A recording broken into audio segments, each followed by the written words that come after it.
Quality పెంచడానికి, technology తేవడానికి అన్నిటికి కూడా తీసుకొచ్చాం. ఇవన్నీ కూడా ఎందుకు తెచ్చానంటే ఒకసారి 1,10,00,000 మంది సభ్యులున్నారు. 1,10,00,000 మంది సభ్యులంటే మీరు రాష్ట్రమంతా 29,000 సమాఖ్యలున్నాయి, పట్టణాల్లో ఉన్నాయి. ఇవన్నీ కూడా నెక్స్ట్ లెవెల్కి తీసుకుపోవాలంటే మీలో కూడా ఒక చైతన్యం అవసరం. రేపటి నుంచి ఒకటే కోరుతున్నాం, మీకు కావాల్సిన బెస్ట్ ఆర్గనైజేషన్ తయారు చేసే బాధ్యత నాది, ప్రపంచంలోని నిపుణులు తెచ్చే బాధ్యత మాది. అదే సమయంలో చెప్పింది బాగా చేసి మీ తెలివితేటలు ఉపయోగించి ఇంకా దాన్ని ఇంప్రూవ్ చేయగలిగితే తద్వారా అందరికీ లాభం వస్తుందని చెప్పి కూడా నేను మీకు తెలియజేస్తున్నా. ఈ తర్వాత ఒకటి, మీరు ఆర్థికంగా బాగుపడాలి, మీ ఇంట్లో మీకు గౌరవం పెరగాలి, మీకు ఆ శక్తి ఉంది. నేను కూడా మీరు ఒకసారి చూస్తే 30 సంవత్సరాల కంటే ముందు నేను రాజకీయాల్లో ఉండి నా భార్యని అడిగాను, కంపెనీ పెట్టాం, నువ్వు కంపెనీకి పోవాలని అడిగాను. మొదట్లో ఆవిడ కూడా ఒప్పుకోలేదు. నాకు అలవాటు లేదు, నేను పోలేనంటే అలవాటు చేసుకోవాలని చెప్పాను. 30 సంవత్సరాలు హెరిటేజ్ని బ్రహ్మాండంగా నడిపించి ఒక మంచి పారిశ్రామికవేత్తగా గుర్తింపు తెచ్చుకున్నది. ఆ తర్వాత ఇప్పుడు బ్రహ్మణిని చూశారు. మేమందరం ఒకటి ఆలోచించాం. నేను రాజకీయాల్లో ఉన్నాను, లోకేష్ రాజకీయాల్లో ఉన్నాడు. ఇల్లు గడవాలంటే డబ్బులు కావాలి. అందుకే ఆడవాళ్ళని సంపాదించమంటే ఇద్దరు పారిశ్రామికవేత్తలై మేము ప్రజాసేవ చేసి మాకు పూర్తిగా సహకరించి ఈరోజు వాళ్ళు కూడా డబ్బులు సంపాదించే మార్గం వచ్చింది. గౌరవంగా ఉండగలుగుతున్నాం. గౌరవంగా ఎందుకు ఉండగలుగుతున్నామంటే నీతి నిజాయితీగా ఉండగలుగుతున్నాం. దానికి కారణం ఎక్కడా ₹1 ఆశించవలసిన అవసరం లేదు. హెరిటేజ్లో డబ్బులు వస్తాయి, ఇంటికి సరిపోతుంది. మేము గౌరవంగా రాజకీయం చేసి నేను ఎట్టయితే మా మిస్సెస్ని, మా కోడల్ని పారిశ్రామికవేత్తలు చేశానో ప్రతి ఒక్క ఇంటిలో పారిశ్రామికవేత్తలుగా నా తెలుగింటి ఆడబిడ్డలు ఉండాలనేది నా కోరిక. దీనికి మీరు సిద్ధమానని మిమ్మల్ని అడుగుతున్నా. సిద్ధంగా ఉంటే గట్టిగా చప్పట్లు కూడా చెప్పండి, మేము సిద్ధంగా ఉన్నామని. ఇంకో పక్క మెప్మా గాని డాక్రా గాని రెంటికి ఒక గొడుగు కింద తీసుకొస్తాం, వెలుగు కింద తీసుకొస్తాను.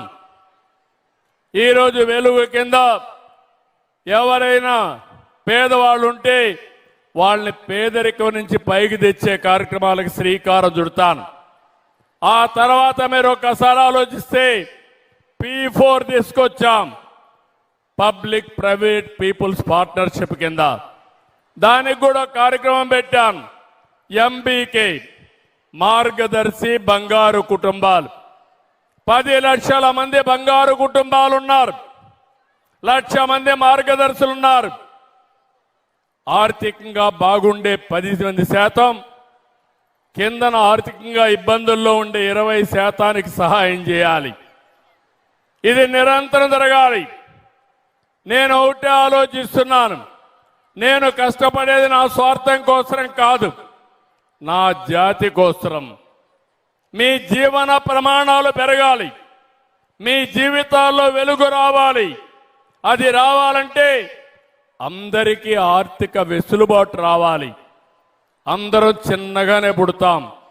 పుట్టినప్పుడు కొంతమంది తెలివితేటలు ఉపయోగించుకొని అడుగడుగు ముందుకేసి అసాధారణమైన వ్యక్తులుగా తయారవుతారు.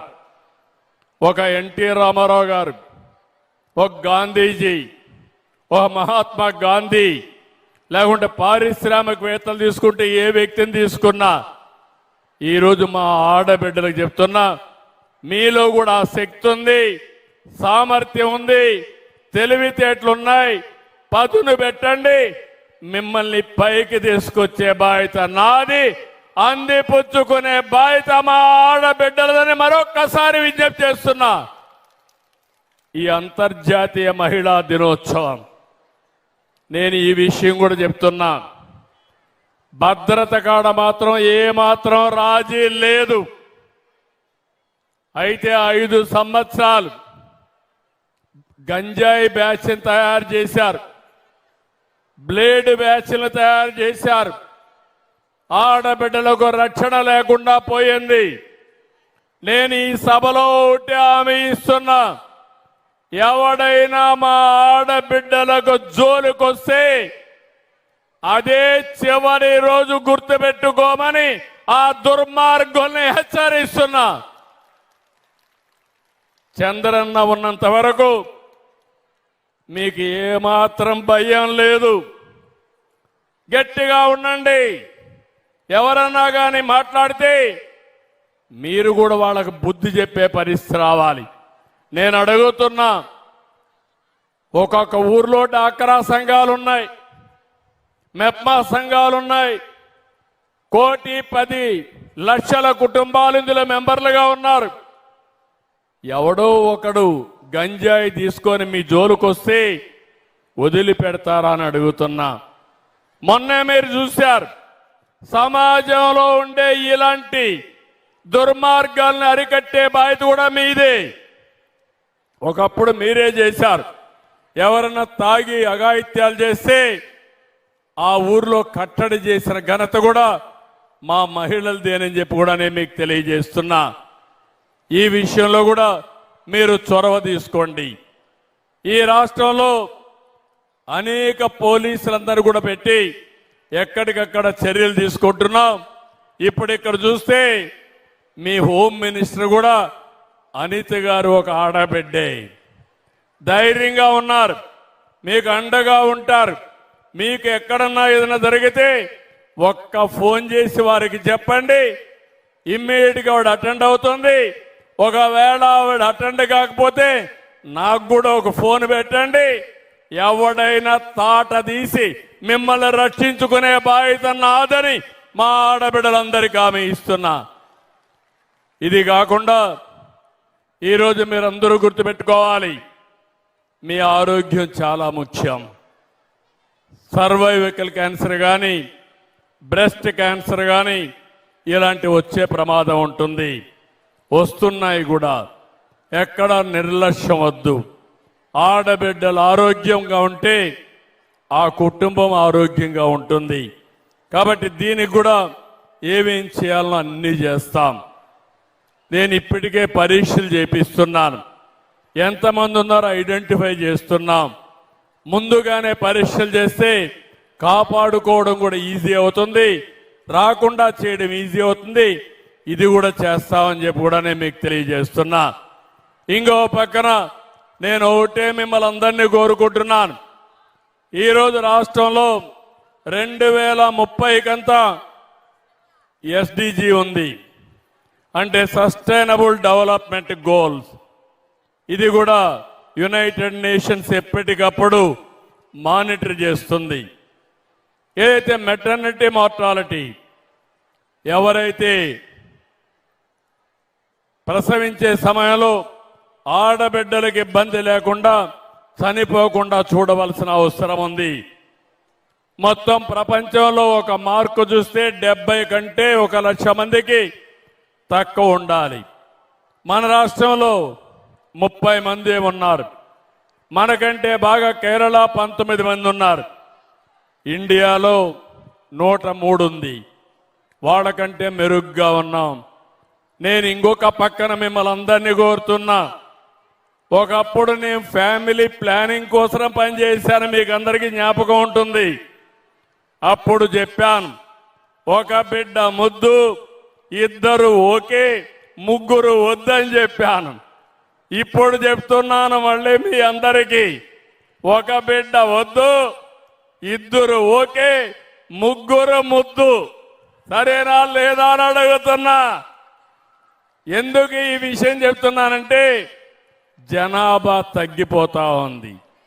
ఈరోజు మన జనాభా మీరు చూస్తే 2.1 ఉండాలి. జీవిత కాలంలో భార్యాభర్త కలిసి 2.1కి జన్మనిస్తే జనాభా నిరంతరం కొనసాగుతుంది. దానికంటే ఎక్కువ ఉంటే జనాభా పెరుగుతుంది. నేను కుటుంబ నియంత్రణ పెట్టినప్పుడు 3 ఉండేది. 3 ఉంది కాబట్టి ఆ రోజు చెప్పాను. ఇప్పుడు 1.5 అయింది, అంటే 1.5 అయింది. అది 1 అయితే చాలా ప్రమాదం. అప్పుడు జనాభా తగ్గిపోతారు, పిల్లల సంఖ్య తగ్గిపోతుంది, ముసలి వాళ్ళ సంఖ్య పెరుగుతుంది. ఇప్పుడు మీరు ఫోన్లు పెట్టుకొని తిరుగుతున్నారు, టెక్నాలజీ ఉపయోగిస్తున్నారు. రేపు ఆ టెక్నాలజీ ఎవరి కోసం పనిచేయాలి? మనుషుల కోసం పనిచేస్తారా, చెట్ల కోసం పనిచేస్తారా అని అడుగుతున్నా. అందుకే మళ్ళీ ఆ రోజు ఫ్యామిలీ ప్లానింగ్ చెప్పిన నేను ఈ